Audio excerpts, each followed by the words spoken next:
구두자에게 전하는 글 8장 빛으로 나온 것을 막는 장애물.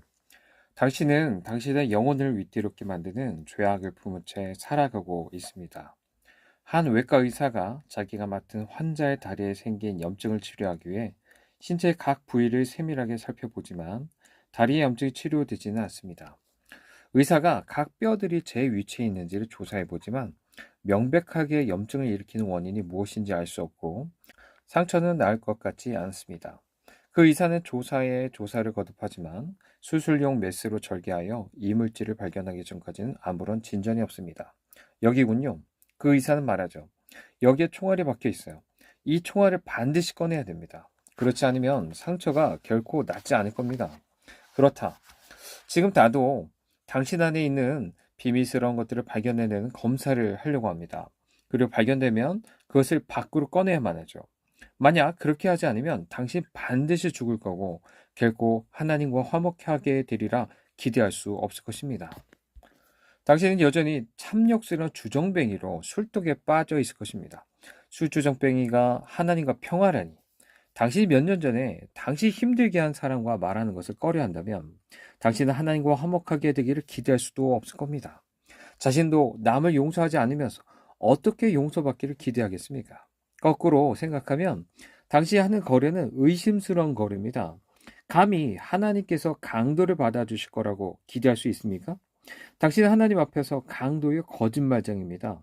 당신은 물건 15개를 20개라고 속이지 않았나요? 여전히 사기꾼인 당신이 어떻게 하나님께 친구가 되어달라고 할 수 있죠? 당신은 악행을 저지르고 더러운 길로 가면서도 하나님께서 당신에게 미소를 지으리라고 생각하십니까? 아마도 당신은 거만한 마음으로 가득 차 있을 겁니다. 또는 아주 게으른 성향을 지니고 있겠죠.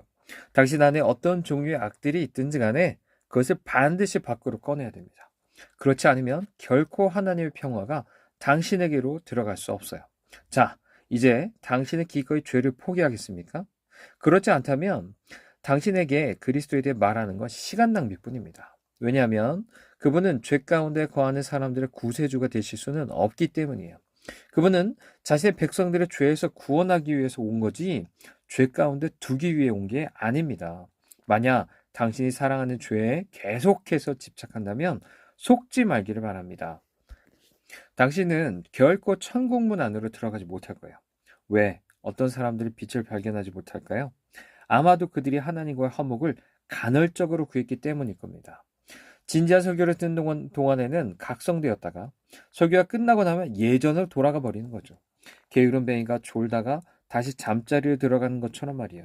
당신은 아픔이 다가오거나 가족들 중 누군가가 죽었을 때는 자기 자신을 열심히 돌아보지만 얼마 지나지 않아 이전처럼 부주의한 모습으로 다시 퇴보해버리지 않습니까? 육상 경기에서 승리한 사람은요, 초반에만 빨리 달리는 사람이 아니라 끝까지 빠른 속도를 유지한 사람입니다. 이걸 기억하십시오. 누구든지 헛된 것과 거짓 것을 마음속에 둔 채 그리스도를 가끔씩 생각하는 것으로는 그분을 얻을 수 없습니다. 반드시 그리스도를 가지고자 하는 사람들만이 그리스도를 가지게 되는 거예요. 반드시 지금 그리스도를 갖고자 원하며 온 마음을 그리스도께 드린 사람. 그분을 찾을 때까지 나는 찾을 것이고 그분을 찾게 되면 결코 그분을 보내지 않을 것이다 라고 외친 사람만이 그리스도를 찾게 되는 겁니다. 진지한 영혼들이 이 수준에 머무르는 가장 큰 이유에 대해 생각해 봅시다. 그거는 바로 그들이 단순하면서도 분명한 복음의 법칙에 순종하지 않기 때문이에요. 사도행전 16장 31절 주 예수를 믿으라. 그리하면 너와 내 집이 구원을 얻으리라. 나는 이 한 가지 사실을 그들에게 일깨워주고 싶습니다. 그들은 의심이나 두려움과 싸울 필요가 전혀 없어요. 우리가 그렇게 할 수도 있겠지만 우리가 그렇게 하도록 부름받았는지 모르겠어요. 분명한 사실은 하나님께서 평화의 길을 제시하고 계시는데도 당신이 그것을 가지 못한다는 거죠. 하나님께서는 예수님을 믿으면 살 거라고 말씀하십니다. 그런데 당신이 그리스도를 믿지도 않으면서 살 소망을 가지고자 하는 거예요. 바로 그게 문제입니다. 하나님께서는 당신에게 자신의 사랑하는 아들을 계시하면서 그를 믿으라고 말씀하시죠. 그리고 덧붙여서 이렇게 말씀하십니다. 요한일서 5장 10절 하나님을 믿지 않는 자는 하나님을 거짓말하는 자로 만드나니. 감히 하나님을 거짓말쟁이로 만들려고 합니까? 당신이 불신앙의 상태에서 살아간다면 적어도 그 순간만큼은 하나님을 거짓말쟁이로 만드는 겁니다. 이거야말로 우리가 할 수 있는 가장 극악무도한 일이 아닙니까? 하나님과 화목하게 된 길을 찾는 죄인들이 이런 선입견을 가진다는 건 얼마나 놀라운 일입니까? 내가 당신의 손을 잡고 당신의 눈을 집중해서 바라보고 있다고 가정해 봅시다. 나는 당신의 오래된 슬픔 때문에 냉담해진 채로 영원한 잠에 빠지게 될까 두렵습니다. 당신이 지금껏 평안을 찾아왔지만 아직 그 평안을 발견하지 못했어요. 당신이 얼마나 불행한 상태에 있는지도 모릅니다. 당신은 아직 하나님과 화목하게 되지도 못했고요. 당신의 죄악된 형벌을 요구하고 당신은 날마다 하나님의 진노의 대상으로서 살아가고 있어요. 당신이 이런 상황을 견딜 수 있습니까? 당신이 사로잡고 있는 이 절망의 도시에서 벗어나기 위해 어떤 조치가 취해져야 하지 않겠습니까? 날마다 당신이 놓치고 있는 행복들을 생각해 보십시오. 당신이 믿음으로 그리스도를 붙잡는다면 모든 지각에 뛰어난 평강과 기쁨을 소유하게 될 겁니다. 근데 당신이 이토록 비참한 지하 감옥과 같은 곳에서 애를 태우고 있어요. 정오의 태양이 빛을 발하고 아름다운 꽃들이 활짝 피고 모든 것들이 기쁨으로 당신을 인도하기를 원하는데도 당신은 어둠 속에서 수년을 보내고 있어요. 불신앙으로 인해 당신이 잃어버린 기쁨들이요. 왜 이렇게 악한 상태로 많은 시간을 보내고 있는 겁니까? 당신은 어떤 유익한 일을 행했는가요? 만약 당신이 한 달 전에 예수 그리스도를 볼 수 있었다면 어둠 속에 홀로 앉아 있는 대신 당신에게 평화를 가져다 준 사랑스러운 십자가를 다른 사람들에게 전하며 그들을 그리스도께로 인도했을 것입니다. 당신이 날마다 범하고 있는 죄가 뭔가요? 날마다 불신자로 살아가는 것은 날마다 그리스도의 능력을 부인하는 것이고 그래서 그분의 영광에 해를 입히는 것이 죄입니다. 당신 속에 계신 성령께서 일어나 아버지께로 가도록 당신을 몰아가시지 않습니까? 나는 일어나 아버지께로 갈 것이다. 만약 당신의 영혼에서 이런 생각들이 꿈틀댄다면 그 생각을 억누르지 말고 따르십시오. 일어나서 가십시오. 당신은 오늘 해가 지기 전에 아버지의 넓은 품에 안기게 될 것입니다. 마음이 굳어지고 있는데도 거기에 얼마나 무감각한가. 더 나아지지 않는다면 당신은 반드시 작년보다 더 나빠질 것입니다. 당신에게 힘을 줬던 약속들도 더는 당신에게 평안을 주지 못할 거고요. 한때는 당신을 두렵게 했던 위협들이 이제 더는 심각한 경고로 다가오지 않을 겁니다. 계속 빈둥거리면서 지내겠습니까? 상황이 나아지기를 기다려왔지만 오히려 더 나빠지기만 하죠.